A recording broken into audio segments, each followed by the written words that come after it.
எனக்கு அன்பான சகோதர சகோதரிகளுக்கு என் அன்பின் நல்வாழ்த்துக்கள். இன்று நாம் தியானிக்கும்படியாக தேவன் அருளும் வசனம் ரோமர் 9:33. இதோ இடறுதற்கான கல்லையும் தவறுதற்கான கன்மலையையும் சீயோனில் வைக்கிறேன்.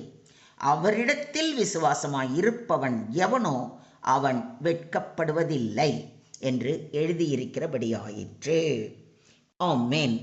இன்றைய தியான வசனத்தில் அப்போஸ்தலனாகிய பவுல் ஏசாயா தீர்க்கதரிசியின் புத்தகம் 8ஆம் அதிகாரம் 14ஆம் வசனம் மற்றும் 28ஆம் அதிகாரம் 16ஆம் வசனங்களில் உள்ள தீர்க்க தரிசனங்களை மேற்கோள் காட்டுகிறார்.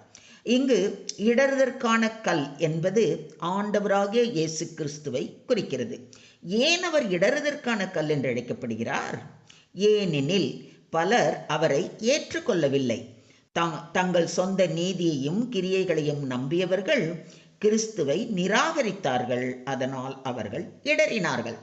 ஆனால் அதே கிறிஸ்துவே அவரை விசுவாசிக்கிறவர்களுக்கு உறுதியான அஸ்திபார கல்லாக இருக்கிறார்.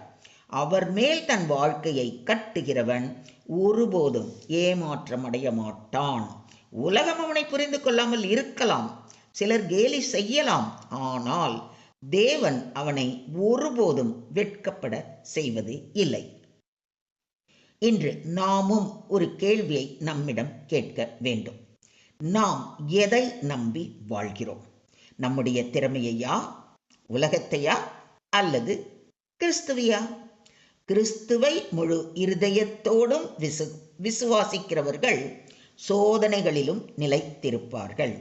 இறுதியில் அவர்கள் தேவனுடைய மகிமையை காண்பார்கள். ஆகவே நமது விசுவாசத்தின் அஸ்திபாரமாக இயேசு கிறிஸ்துவையே வைத்துக் கொள்வோம். அவரை விசுவாசிப்பவன் ஒருபோதும் வெட்கப்படுவது இல்லை. இதை நீங்க விசுவாசிக்கிறீங்களா? தேவன் தாமே உங்கள் விசுவாசத்தை பலப்படுத்தி உங்கள் விசுவாசத்தின் மூலம் பலருக்கு தேவனுடைய அன்பை வெளிப்படுத்தி அவர்களும் விசுவாசத்தில் வளர கிருபை செய்வாராக. தேவனுக்கே மகிமை உண்டாவதாக. ஆமென்.